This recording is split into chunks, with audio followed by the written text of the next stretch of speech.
પૈસા હોય પણ એનાથી મોટો બાબા સાહેબ આંબેડકરે આપેલા બંધારણ મુજબ જે આપણને મતનો અધિકાર મળ્યો છે એ મતનો અધિકાર સૌથી મોટી તાકાત છે. તમે સાબિત કરી બતાવ્યું છે.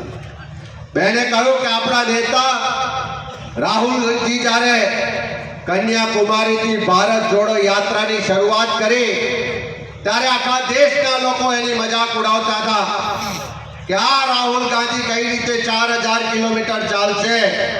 પણ એ મક્કમ મનનો એક નેતા હતો કે જેણે આખા વિશ્વમાં કોઈ ના કરી શક્યો એવું પોતાના માટે, પોતાની પાર્ટી માટે નહીં, પણ આ દેશમાં જે જાતિવાદી લોકો ભાગલા પાડો ને રાજ કરોની નીતિથી રાજ કરે છે એની સામે એમણે નારો આપ્યો કે નફરત છોડો, ભારત જોડો.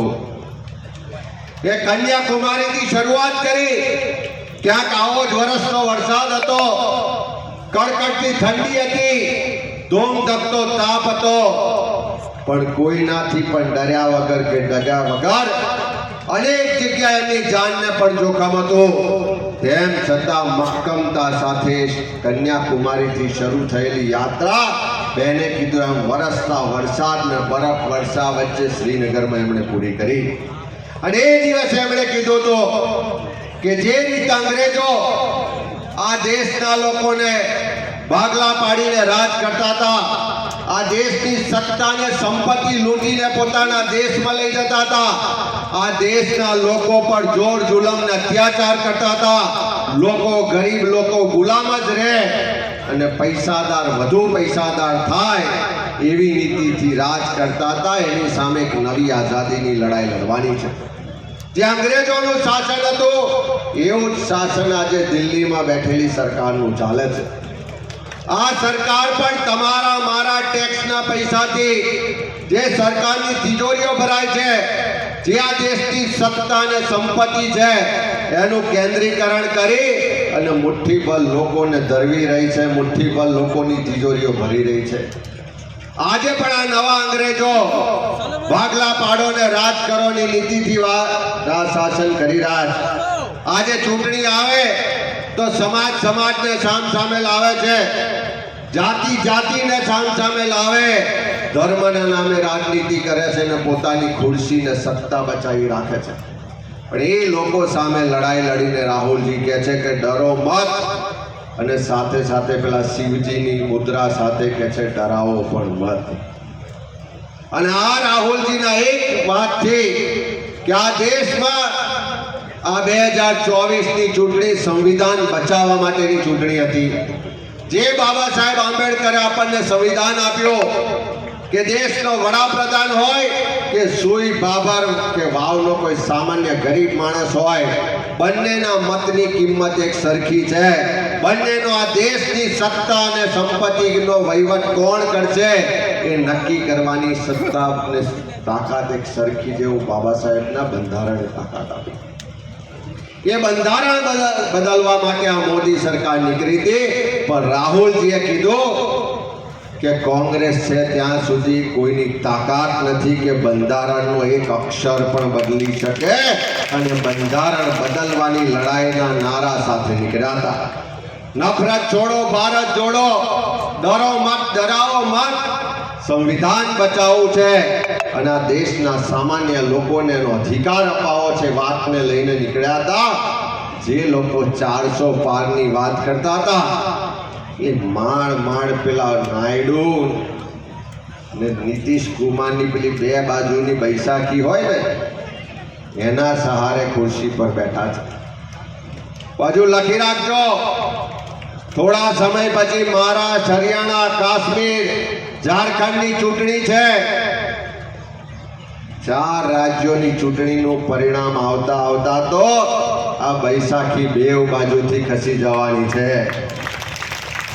આ સરકાર લાંબુ ટકવાની નથી. અને એટલા જ માટે આપણે જ્યારે જ્ઞાનીબેનને પાર્લામેન્ટમાં બોલતા જોઈએ તો આપણે ઘેર બેઠા બેઠા પેલા મોબાઈલમાં રીલ્સ જોતા હોઈએ ને તો પણ આપણી છાતી ગજગજ ફૂલે. અમે બેઠા બેઠા આણંદ કે અમદાવાદમાં જોતા હોઈએ તોય છાતી ગજગજ ફૂલે. કે પેલા નરેન્દ્ર મોદીને આટલા 10 વર્ષમાં જેટલું દુઃખ ક્યારેય નહીં થયું હોય એટલું દુઃખ આ ગેનીબેન પાર્લામેન્ટમાં ઊભા થઈને બોલતા છે ને તારે થતું છે. તારે મારે તમને 2-3 જ વાત પૂછવી છે. અહીં ઠાકરજીભાઈ કેનાલમાં ગંદુ પાણી આવે છે, ખેડૂતો હેરાન પરેશાન છે, રણ વધી રહ્યું છે, ફળદ્રુપ જમીનો બરબાદ થઈ રહી છે, અનેક વિસ્તારમાં સિંચાઈનો પ્રશ્ન છે, રોજગારનો પ્રશ્ન છે, પણ આ બધું ક્યાં સુધી સહન કરવું છે? અમારે તો એક તકલીફ એ પણ થઈ કે તમે બધાએ તો લોકસભામાં જ્ઞાનીબેનને ચૂંટીને મોકલી દીધા. અમારે વિધાનસભામાં બોલવા વાળી, લડવા વાળી એક અમારી ઝાંસીની રાણી હતી, એની આજે ખોટ પડે છે.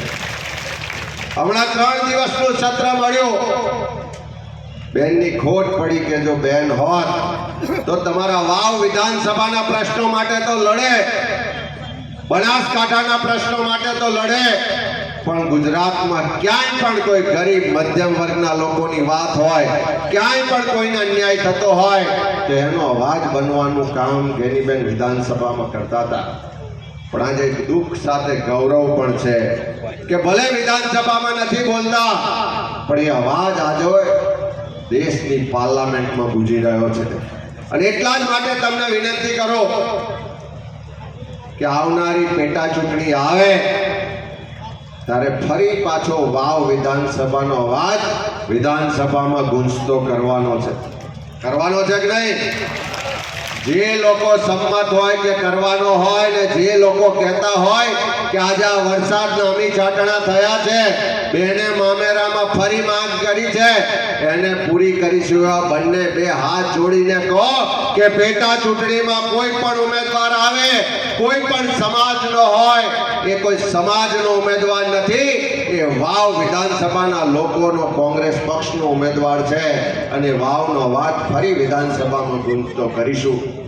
એની સામે અમે પણ ખાતરી આપીએ છીએ કે અહીંથી તમે વાવનો ધારાસભ્ય ચૂંટીને મોકલો, એ કોંગ્રેસના પંજાના નિશાન પર ચૂંટીને આવેલો ધારાસભ્ય, એની તમામ ત્યાં જવાબદારી અમે અહીં મંચ પર બેઠેલા લોકોની છે. અને જે રીતે જ્ઞાનીબેન તમારા માટે લડતા હતા, એ રસ્તા માટે હોય, પાણી માટે હોય કે બીજા બધા જ પ્રશ્નો માટે, આવનારા સમયમાં એ તમારો ધારાસભ્ય પણ મજબૂતાઈથી લડશે ને એના જામીન થવા માટે અહીંયા બધા જ લોકો હેરાન પરેશાન છે. અરે એક વખત જે ખુમારી, જે તાકાત, જે એકતા, જે સત્તા ને સંપત્તિ સામેનો ખુમારી તમે લોકસભામાં બતાવી, એવી આવનારી વિધાનસભાની પેટા ચૂંટણીમાં બતાવજો.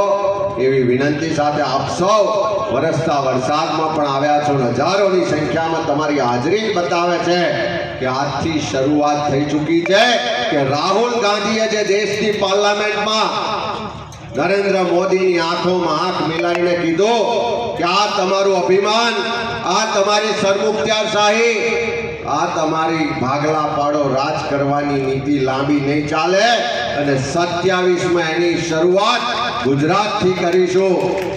એ હમણાં આપણા ભરોસે કીધું છે.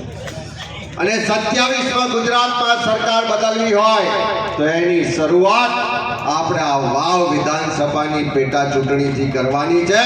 અને મને ચોક્કસ શ્રદ્ધા અને વિશ્વાસ છે કે આ શુભ શરૂઆત વાવથી થશે. અને વાવથી શરૂ થયેલી શરૂઆત આવનારી 27માં આખા ગુજરાતના લોકોને આશીર્વાદ આપવા માટે પ્રેરણા પૂરી પાડવા વાળી હશે. એ જ વાત સાથે આપ સૌએ પણ અમને અહીંયા સન્માન આવ્યા બદલ આપ સૌનો ખૂબ ખૂબ આભાર. જય હિન્દ, જય ભારત.